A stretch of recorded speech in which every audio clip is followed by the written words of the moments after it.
So in this power loss, as I've told, there will be some dissipation of the wave, or some wave gets distracted due to unusual dimensions or not unusual coating of inner side of the waveguides. Okay, so some losses will be occurring. There are two conditions.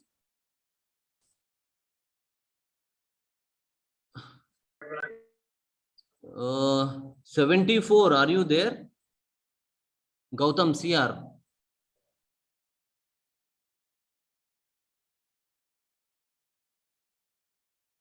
Who will be sending the attendance to me, Andy? The screenshots of the attendance. Who are going to send? CR? CR, are you there? Okay.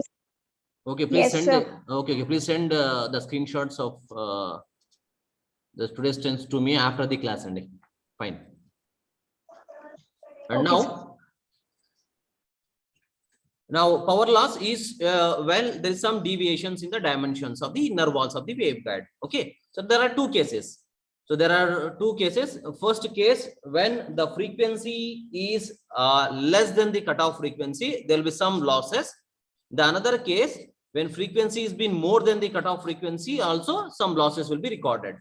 Now we are going to discuss the frequency the operating frequency is less than the cutoff frequency, how to calculate the losses. Okay, so mainly there will be some attenuation losses will be recorded when the frequency is been less than the critical frequency. When operating frequency less than critical frequency, we'll get some losses, and that losses can be calculated as, we know that just now I have given as beta is equal to 2 pi by lambda g. That is nothing but lambda, and here lambda is nothing but lambda g, guide wavelength. And I have given an expression just now, the guide wavelength. So this is the guide wavelength expression we have. Now substituting the expression of guide wavelength in this term here, in order to calculate the losses over here, I am substituting over here. So this can be written as 2 pi by lambda under root in terms of frequencies. If you write this in terms of frequencies, so it will be this is nothing but, here it will be of fc by f. So this is nothing but fc by f whole square. So I am converting to, it's in a convenient way, writing in terms of frequencies here. So that is 2 pi by lambda. This lambda g, I am substituting this particular expression, and this is lambda not divided by this expression. I am taking it to the numerator. The term will be equal to 1 by fc by f whole square once it is being converted into frequency. Reverse to the wavelengths here.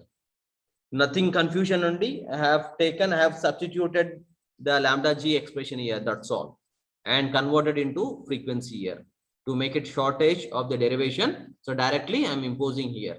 Okay, so there is no difficulty. And here 1 minus fc by f whole square. Once it is been done, okay, now here we have beta is equal to, I am taking this as the minus out of the square root. It is 2 pi by lambda. I am taking it minus 1, so that then this will be reverse order, fc by f whole square minus 1. What is the value of root minus 1 only? Can any one of you tell what is the value of root minus 1?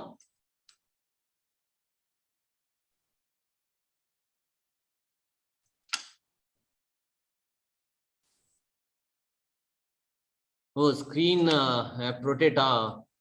You have to tell me here.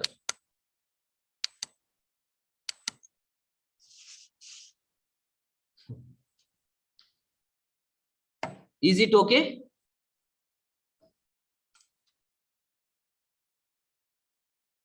Is the screen okay, Andy? Please make it fast. Okay, sir. Okay, fine. Now just once again, so that the losses too can be recorded. Once the frequency is less than a cutoff frequency, there are some sort of losses. When frequency is more than fc, then there are some sort of losses. Okay, so we are going to calculate in both the ways. We are going to calculate with a simple 2 to 3 steps of derivation.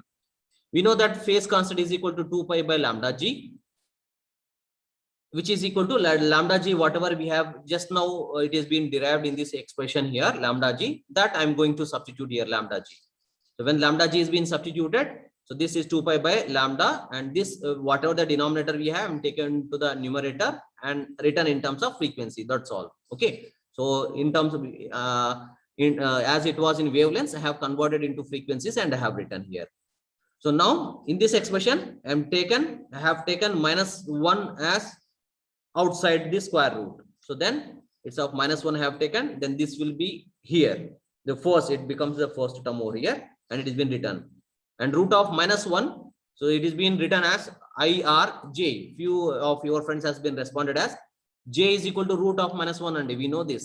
J is equal to root of -1, and J square will be equal to, what is a J square? It's -1 value. You might be knowing this. Do you have an idea about this?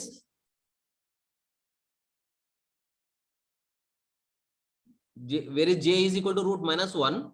J square is equal to -1. Have you idea? Do you have an idea about this? Do it fast, Andy. I want the response from you. Yes, and yes, good. Yes, that's what I want. Waiting for you, waiting for others to respond. Don't wait, Andy. Please, you can respond on your way. Don't wait for your friends to respond first, and later on you will be doing that. Nothing that I want from each and every student over there to get the subject more clear.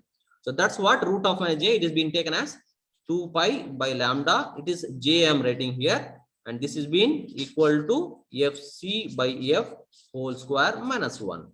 Okay. Once it is being done, so where we can write this as beta is equal to here J into alpha. Here J into alpha. So this is nothing but the attenuation constant has become an imaginary term over here. Then we are about to calculate the attenuation loss, so that whatever the term, this J and this J will be same, then alpha value, which will be equal to 2 pi by lambda root of FC minus F whole square -1. So this is the final expression of alpha. If we want to calculate in terms of critical frequencies as critical attenuation losses, so I am writing this as alpha C. This represents that for the critical losses, the critical attenuation loss. So this will be equal to 2 pi. Now this lambda can be written as C by F only. Lambda is nothing but C by F. So that C I am writing here. So F I am taking to the numerator. Once again, it can be written as FC by F whole square -1. So this is the final expression. You can use any of these expressions, either in terms of lambda or in terms of F by C. So this is the type of losses which generally occur in the waveguide when it is the frequency less than FC. So that's what I mean to share with you. Okay. And there is no derivation. So directly we have when F is being greater than FC. So straight away we have, there is no derivation. The final expression I am be showing it directly. So this is nothing but the notes which I have written. The case 2 for frequency greater than FC. So we have no derivation. So straight away I am writing that the losses, that is called as the dielectric losses when the frequency is being greater than EFC. Okay. So this is the expression we have. So previously we have derived this expression when F is less than FC. Now F is greater than FC. This is an expression we have. Okay. So I'll be sharing the material. So this is the final expression. You can take the screenshot if you want it. Okay. So you can practice this. So while I'm going to take the class, please keep on taking the screenshots so that you can write it in the notes, and that will be easier for you to follow up the class, or you can have any glance in the evening session what about the topics which we have discussed on the day. Okay. Now we too have a small expression to calculate. As I have said that the losses can be calculated. The power transmitted losses can also be calculated when this is the other way. So when frequency greater than FC, so this is the normal equation we have. So this can also be calculated. The power loss in that waveguides when frequency greater than FC can also be calculated using the Poynting theorem only. Okay, using Poynting theorem, it can be calculated. So directly I am showing there is no derivation. Directly I'll be repeating this. So you can see this. So there is nothing difficult here. So I'm going to explain the power loss, the other way of the power loss when it is F greater than FC. There are two cases I have told. Okay. So there are two cases. So this is the two cases. So this is the derivation, all the derivation related to the first one. Okay. This is all the derivation related to the first case. And second one, there are two ways. Okay. So one is directly after writing the dielectric losses with the final expression. The second we have using the Poynting theorem. So we can calculate the losses using the Poynting theorem. We can calculate when the frequencies is greater than FC. This have shown you now. So Poynting theorem, using the Poynting theorem, directly the Poynting theorem, we can calculate the losses. So that's what I'm going to show now. So that can be shown over here as, so nothing there. So this is nothing but the power loss which is being transmitted when the wave is being propagating into the waveguide. Okay, for that we need to assume. Okay, I'll be doing this just within 2 minutes. I'll be explain this one. So power loss we are going to discuss using the transmission line. That is using the case when F is greater than FC. Using the Poynting theorem, we are going to calculate the power loss. So that first, that there are two assumptions. One, the waveguide which is been assumed to be infinite length, and there should be perfect matching of impedance. Then there will not be any loss. Okay, so these are the two conditions we have to remember. So according to the Poynting theorem, the transmitted power we have, it is being given as P into ds. So this is enough Poynting theorem. So the expression regarding the Poynting theorem, we have this particular expression where this can be expressed in terms of electric field and magnetic fields. It is being given as E cross H, where H takes the real terms. By substituting that, we'll get the final expression of the power losses, and the final expression we are going to calculate by using the Poynting theorem. So in terms of guided waves or wave impedance, that is being given by the final expression. So this can be written in terms of wave impedances.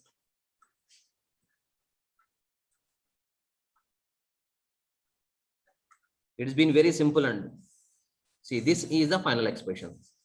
So first I have taken, there are for the F greater than FC, using the Poynting theorem, a small description we have to calculate the losses. Okay, so that has been, this is nothing but the amount of power transmitted. The losses is been previously have done. Now it is being power transmitted. Using the Poynting theorem, we can notify that what is the amount of power transmitted. So first I have used this Poynting theorem expression, and this power can be expressed in terms of electric field and magnetic fields by taking the curl expression over here, and this is in terms of electric field and magnetic field, and in terms of wave impedances.